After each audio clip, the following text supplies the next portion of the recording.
राहुल की मामी से अच्छी बनती थी और वो अपनी मामी से खूब बातें करता था। राहुल की मामी के लिए कोई था तो सिर्फ उस घर में राहुल ही था, जिससे उसकी मामी उससे हंसी मजाक कर लेती थी और वो राहुल को अपना दोस्त समझती थी।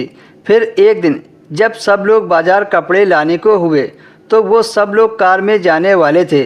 सबने खूब सारी शॉपिंग की तो काफ़ी देर हो गई। खरीदारी करते करते शाम हो गई थी। सब लोग घर लौट रहे थे। राहुल की मामी राहुल के बगल में बैठी थी। कार के अंदर अंधेरा था।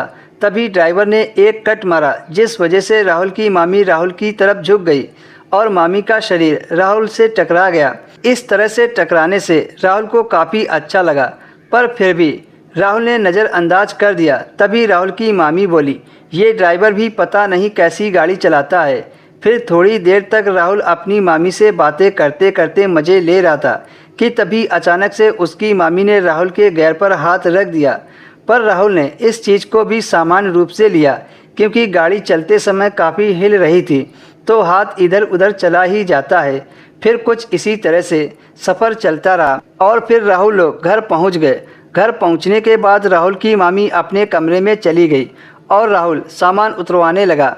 रात में सोते वक्त राहुल इस छोटी सी घटना को फिर से याद करने लगा। वही वाकया याद आ जाने से उसका गैर लीवर अपने आप काम करने लगा। फिर जब राहुल को नींद आने लगी तब जाकर लीवर ने अपना काम करना बंद कर दिया। उस दिन से राहुल को अपनी मामी की तरफ देखने का नज़रिया बदल गया था।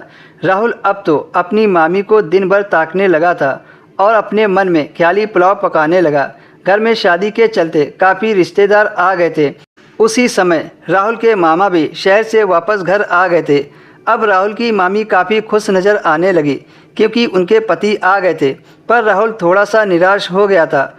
उस दिन मामी ने बहुत ही सुंदर लहंगा पहना हुआ था, एकदम जानलेवा लग रही थी, मगर ये सब राहुल के मामा को कहाँ दिखता था। मामा ने तो मामी को लिफ्ट ही नहीं दी तो राहुल ने ही अपनी आंखें सेंक ली। राहुल के मामा मामी से कुछ अलग अलग से लग रहे थे। बार बार किसी का फ़ोन आता और फ़ोन पर बात करने लगते। इसी चीज़ का फ़ायदा राहुल ने उठा लिया। वो मामी के पास गया और धीरे से कान में कह दिया कि अब मामा तुमको नहीं देख रहे हैं, लगता है उन्हें कोई और मिल गई है। इस बात पर मामी काफ़ी उदास हो गई, पर फिर राहुल ने कहा, तुम चिंता मत करो, मैं हूँ ना। इस बात को सुनकर मामी मुस्कुरा दी।